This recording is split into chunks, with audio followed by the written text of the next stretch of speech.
Bonjour, bonsoir, Balandignon, soit des shows d'Enar TV. Merci Naba au Balandi des shows d'Enar TV. Soko Tanga Leomba Liboso, n'hésitez pas. S'abonner sur notre chaîne des shows d'Enar TV au Talaba Réalité. Toye Kolobela problème y a Ndekonabiso Elonga. Ndekonabiso Elonga Azali un évangéliste. Et d'un côté, Asala Rapé chronique, c'est-à-dire Aza c'est un chroniqueur. Ndekwaza évangéliste, mais avant à comme on a musala ya évangélisation, to pas comme évangéliste. Yepe aleka ki na misala ya molili, c'est-à-dire yepa yeba ki biloko o ba pasteur à lokuta o ba komi ko sala lelo actuellement na église de Dieu. Ndeko o ameka ki ko démontrer que misala mingi zo sala mana lingomba ya lelo ya église, eza ya nzambe te, eza ya molili, c'est-à-dire eza misala ya diabulu ya Satan. Ndeko Elonga aleka ki na chaîne moko quelque part na kolinga vana ke na ba détail na lakisa yo moi preuve mke ou bien extrait mke ya ndeko na biso wapi eska ya leka ki na émission derrière émission oyo nde Moïse Mbie ake kolanda ndeko o po bakanga ye landa moi extrait ka mke otala nde ndeko azoloba. Voilà, je crois yango yo natalisa yo ndenge ndeko azoloba. Ne prenez pas part aux œuvres sataniques. Voilà. Mais plutôt condamnez-les. Je condamnais les actes. Je ne condamnais pas une personne. Et je ne jugeais pas une personne. Ce qui m'a dit même sur le plan scientifique, Tolanda ndenge ndeko na biso asalaki mwa émission muke na chaîne o ya YouTube oyeba maramni ndeko alobaki o esali ke Moïse Mbie akene na ko menacer ndeko po bakanga ndeko o. Mais pourquoi tolobi boye zala branché nazo peso ba détail oyo ka ba vérité ndenge ezali. détruire l'homme spirituellement.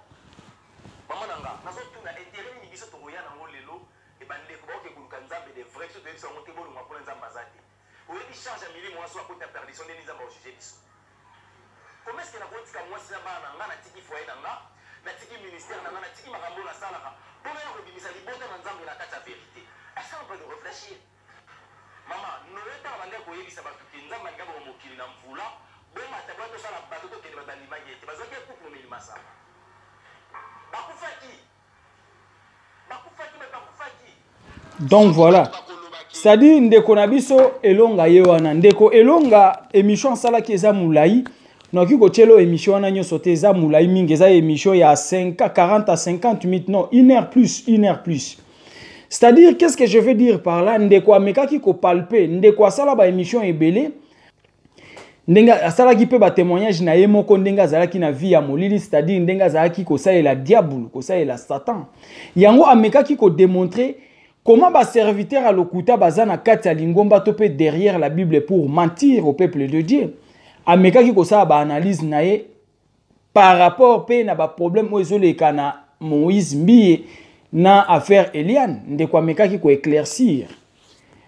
Mais eloko passe car ndenge ndeko azoloba omoni tango Noé bande koloba ke boya to tonga masuwa eveneme zoya bato bamona ki Noé kaka pamba mais na suka nango ba ki koleleza ki trop tard. Ba genre ba émission auto sala, ce n'est pas pour décourager les gens mais plutôt pour éveiller les enfants de Dieu de comprendre que non, ces derniers temps il y a le diable dans l'église. Rien que la vérité yo lingna ibisonine. Ces derniers temps, il y a le diable dans l'église. Et le diable est derrière les faux pasteurs. C'est ça, vous devez comprendre. Ndeko o asala ki ba intervention ebele ameka ki ko démontrer misala diabulu ndenge zo sa manasima lingomba, mais na sima ba émission ndeko o asala ki Moïse Mbie a envoyé ces gens car ande ba ofuta bambongo na bango bake bakanga ki ndeko o abanda ki ko tambola na journée ya ba semaine o eleki ba enlever. Na fungoli parenthèse moko rapidement pour comprendre. Na ebité na Congo. Qu'on enleve batu, tant déjà pays moko boye bazana système ya ba enlèvement chaque fois. Sécurité zate et bon état de droit au bino bo le état de droit. Ya onde na fungoli parenthèse on a pona tuna état de droit wana eza. État de droit wana eza juste parole, juste slogan, to eza juste façon mo boye ya sentiment kaka ya ba individu mo boye bazolo baka. Dans quel pays où bato bakomi kaka qu'on enleve bango à chaque fois qu'on enleve ba Michel Bakenda ba enleva ki bango bakena bango lelo bakomi na ba poison na nzoto. Pourquoi? Car ba enlèvement. Yé pe lisusu ba enlever mais au pays ni ya qu'on enleve bato à chaque fois. nakangi parenthèse to ngai to tunaka état de droit wana eza ya solo to juste slogan yango nafungolaki parenthèse po yo pesa nga réponse na ndako banlevaki ndeko oyo famille na ye baluki ndeko oyo ti balembi na suka bake ko retrouver ndeko azalaki na ipekin soki na bosani te parce que nayebi esika bayebisi nga na en face ya nani ya IEC wana c'est ipekin nayebi te soki nga nde na bosani po tolongwe pe mboka mwa kala soki basi bachanze yango kombo ma eza ipekin na ville wana bakangi ndeko wana bake ko retrouver aza na ipekin na la police. Mais comment boki ko kanga batu kaka boye en désordre mboka nini o balingi batu baloba te. Donc RDC zaona isifika koza na mbongo. So okeka kotika $10 à pamba, pas un commandant de la police bake ko kanga mutu. Un $10 je répète, bake ko kanga mutu. Donc RDC oki koza kaka na mbongo, tu as un problème avec quelqu'un. Juste avec un $10 oketika na la police ba enlever mutu. Ça c'est quel pays aya? Comment bolingi ko pesa batu liberté d'expression te? Mais c'est malheureux. Moutou soka sale analyse et sa confirmation te. C'est juste analyse. Ce n'est pas la confirmation des choses. C'est juste analyser. Il a juste fait ses analyses. Et puis il a démontré comment le diable est en train d'agir dans l'église. Après si ba preuve, après si ba façon ni le diable a ko sala na kati ya église parce que lui-même aussi était du diable. Sauf qu'il a témoigné à reconnaître Dieu na bo moinaye, yango azobimisa misala Satan à libanda. Mais juste après ces émissions, ba enlever frère oyo. Ba ke ko bomba ina la police. Pourquoi pas continuer la mutu convocation na ndaku na ye que non, yaka se présenter na la police par rapport à ça, mutu akende ye moko. Soki muta boyi ko kende, ne ba ko kende zoyi par mandat d'amener. Eza kandengo wana. C'est ça. Batinda la première convocation, deuxième et puis troisième mandat d'amener. Maintenant, RDC, il suffit qu'on a 10 euros. Si chez un commandant de la police, chez un major de la police, un 10 euros, j'ai dit, $10. Tu donnes à un major de la police qui envoie ces gens ou bien ces éléments pour bakende okanga mutuana comme ça là, illégalement, bakena mutu baketia na Ipekin. Ça, c'est quel pays? Et là, on est toujours regretté nakati. Si réellement, ce qu'on a un point essentiel, Moïse Mbiye azosa la soni makasi pe Moïse Mbiye a fingisi quelque chose na Moïse Mbiye aza un orgueilleux. Voilà quelque chose na Moïse Mbiye ngwana problème à Moïse Mbiye soki komi boelelo ya na ba média parce que Moïse Mbiye c'est un orgueilleux, c'est pas un enfant de Dieu. Ce Moïse Mbiye aza ki orgueilleux, il savait s'humilier. Problème o elinga za aboté, problème o elinga le calamiable entre ye na famille ya Eliane. Mais tout ça na problème ya Eliane te, tout ça na problème ya Moïse Mbiye na ba chroniqueur, na ba musicien. Na fungole li au deuxième parenthèse, problème à Mike na yaki ya Michel Bakenda.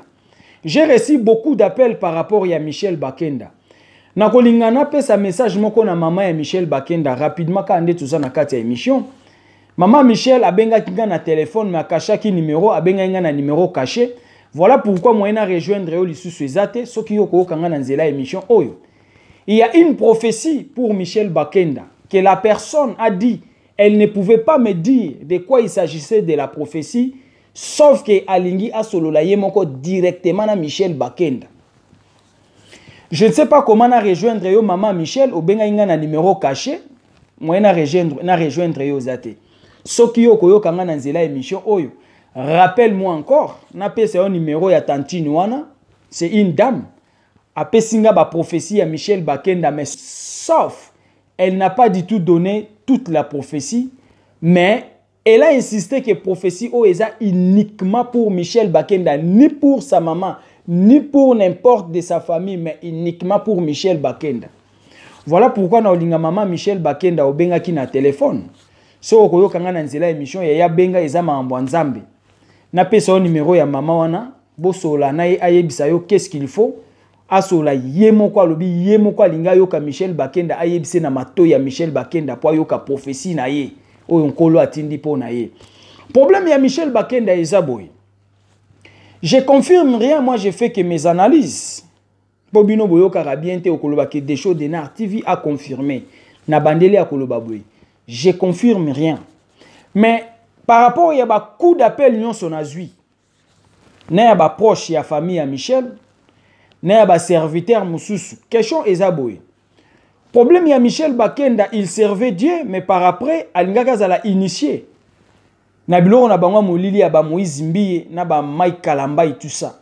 Mais par après, Michel Bakenda, qui commande que ce n'est pas bien, il s'est retiré.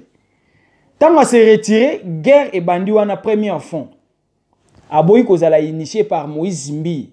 Moïse Mbiye a initié depuis. Ser Moussou Sobenga par prophétie à l'Obiboye.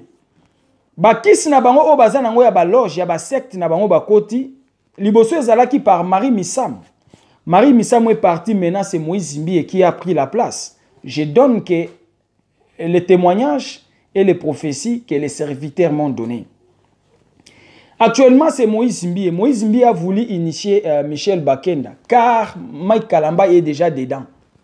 Balingaki ba initier nani Michel Bakenda. Michel a refusé, mais au moins Azalaki déjà dedans. Par après, à constater que non, il ne pouvait pas servir les diables. Juste pour le succès. Parce que il n'y a pas linga qui a comme ndenge ba Moïse Mbiye ba komi, ndenge ba Mike Kalamba ba komi. Voilà pourquoi bazala qui proche et puis balinga ba initié, ça pas tenu. Michel a vu que non, servir les diables n'a pas l'intérêt, il s'est retiré à l'affaire. Ça c'est premier angle. Deuxième angle, il y a un problème à Michel Bakende Uchiwa pour comme un poison. Ba proche topé famille à Michel Bakenda ba meki ko éclaircir boy. Ba musicien oh Michel Bakenda, pardon, ba musicien oh Michel Bakenda soko utilisé actuellement. Plus na bango ba musicien à Moïse Mbiye. Ba kimi Moïse Mbiye ba kepa Michel Bakenda. Deuxième guerre. Ezawana, ça c'est deuxième fond. Troisième fond ou troisième guerre ezawap. Michel Bakenda ba mekaki ko sangisa epe moi muke na mangamwa ba image publiée. Tant ba ki ko kanbango ensemble na ba frère Jérémie, yé pas aki net que na katia ba faire image publiée, tant ba kenda ki na bango et par après ba mona que non, lui n'était pas parmi ba libéra ki Michel Bakenda. C'est-à-dire paramètre on a PC lio. Et ça ba paramètre o esali que non Michel Lelo a se retrouvé empoisonné. Et pour conclure, Michel Bakenda balobi ezaka Michel na Jérémie nde ba na poisonté. Plus il y a ba musiciens nyoso ba utaki pa Moïse Mbiye. O Bakenda qui bazoemba na Michel Bakenda. Plus de musiciens o bazoemba na Michel Bakenda, ils sont empoisonnés. Bref, na kangi parenthèse on a ngaika koeba. Problème ya Michel Bakenda. Je n'en parlerai plus na sukiwana na makambo opo na sola kina mama na emoko na matoi. Je ne vais pas aller plus loin na problème ya Michel Bakenda. Kolanda ndenge mama na emoko a lobby. Na makambo o eza sur terrain. Malobeza mi balé. Alors pour ne pas que guerre ait continué, makambo continue kobima. Tovanda total ndenge ba umu balingeli ezala. Mais problème o ya Michel Bakenda na ba Moïse Mbiye. Je vous jure qu'il y a tant de problèmes derrière. Il y a tant de problèmes makambo kobima et belé na problème à Moïse Mbiye o bomona. Makambo kobime belé bakotanga bato belé pe bato bakufe belé poison ekoti déjà na 4 pe ba retomber ekoya e belé parce que ça problème du diable et ça na katia ça c'est vrai hein? Rien que la vérité olingi na kosa pona ni yo linka na kosa po yo ka bien non des choses de Nar TV ni pour ni contre rouge comme rouge noir comme noir voilà notre ambition sur des choses de Nar TV au centre. On est là, rien que la vérité. C'est-à-dire, problème, il y a Mike, il y a Nani, il y a Mbiye, Michel Bakenda. Kokot Sanande, qu'on a vu sur Eliane Nakat. Il y a Sentir Waneza Moulaï. C'est-à-dire, maintenant, qu'est-ce qui fait Moïse Mbiye? Moïse Mbiye est très risé. Moïse Mbiye a étouffé problème. Pourquoi? Parce qu'il va être cité à plusieurs choses. Il va être cité à plusieurs problèmes. Ndenge Bandiboy. Moïse Mbiye a na base ya makambo belé na kata ba problème. Dans tout ça c'est Moïse Mbiye. Dans tout ça ça tourne tout autour de Moïse Mbiye et sa famille. Voilà pourquoi na lo bakemamba Michel Bakenda, je n'en parlerai plus na tiango entre guillemets parce que maloba ezo kende moi gauche droite mama azoloba mususu koto ba oloba mususu bo bango moko pe ba oloba mususu Mbiye kuna pa azokanga batu munoko donc c'est-à-dire bato balingi te vérité bima mais tant nzamba bimisaka misala satana libanda yaya na olinga te ko bima kaka. Moïse Mbiye tozongi na sujet akangisi ndeko oyo elonga na Kinshasa po ndeko oyo amekai ko palper ba chose vraie. landa biloko ndeko oyo alekaki na interview na émission oyo ziana pesa bino kombo ya émission ekosa elangi eloko te asali ba interview na ye na chaîne nini alekaki na chaîne oyo bozobenga ngo attends rapidement na fungolelo chaîne wana okoki elanda ye oyo kama ndeko oyo alobaki ndeko oyo elonga alobi ba chose vrai oyo eza pour l'intérêt des enfants de Dieu mais bato bazo comprendre te diable alingaka jamais babimisa misala na ye libanda c'est comme ça ndeko oyo elonga na landi émission na ye très bien na kolinga olanda ye asali émission na chaîne nini na EHP Media Kinshasa EHP Media Kinshasa et puis oki komeka kolanda ye wana kendo landa ye wana oyeba makamni ya lobaki et puis deuxième émission asali yango na chaîne nini attends rapidement na aider yo pour kendo comprendre pe mambo ebele o ndeko oyo abimisaki deuxième émission na ye wata deuxième émission na ye ziana laksa oyo ya zala patient otala po okendo landa pour ne pas toloba biloko oyo ezangi tina voilà na chango awa deuxième émission na ye kendo landa ye yango asali émission awa kombo a chaîne yango yango wana moni kombo a chaîne voilà luka obeta kombo a chaîne wana na YouTube kendo tala mamdeko ya lobaki c'est-à-dire diable alingite ba révéler misala na ye nzamba nani diable alingite ba bimisa ye libanda voilà les combats est là et ça difficile pour comprendre on ne soutient pas les œuvres des diables mais on combat les œuvres des diables nous on est là pour combattre les œuvres des diables on ne soutient pas les œuvres des diables mais on combat les œuvres des diables. Et nous, on est là pour la vérité, on est là pour combattre les œuvres des diables. Mais combattre les diables, ce n'est pas facile. Combattre les diables, c'est difficile parce que le diable est risé. Moïse Mbi est risé. Yango moni Moïse Mbi azosala ke non bato nyonso bazolo ba problème na ye. Bato tout o bazolinga babimisa ba vérité Moïse Mbi bazo kende kozala étouffer. C'est-à-dire Mbi azokoluka façon ou manière nini ako étouffer vérité. Ba chroniqueur mingi na Kinshasa baza menacé bakangi bango ebele pour na problème ambi balingi te ba meka ko bimisa ba vérité ya ba analyse o bato bazo sala par rapport à problème ambi mais zo sala passe soki Moïse Mbi azalaki mwana nzambe Bible lobi na biso to bunda na mulimo mena nzoto te mais Moïse Mbi soka aza ya nzambe abele la nzambe nzambe abundela ye spirituellement au lieu que Moïse Mbi acha force physique acha ba moyen pour kende ko bundela ye. Payer de l'argent partout pour faire arrêter les gens, pour faire taire tout le monde, ce n'est pas normal. S'il était de Dieu, il devait prier à Dieu, combattre pour lui. Mais comme il n'est pas de Dieu, il a force physique, il a moyen en jeu pour faire taire tout le monde. Bazolanda batunyoso basala ba analyse. Biso nyoso nde toloba so na zaina Kinshasa, yaya me bota langa boete me kala nga pe na ipekin. Tanto na makala. Car pour na ba vérité tozoloba.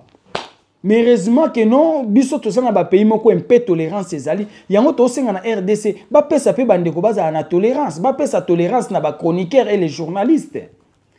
On ne défend pas bateau bazo sala ba chronique na bango de la sorte bidon ou d'une manière bidon, non. Tozo défendre ba chroniqueurs ou bazo sala musana na bango dans les bons.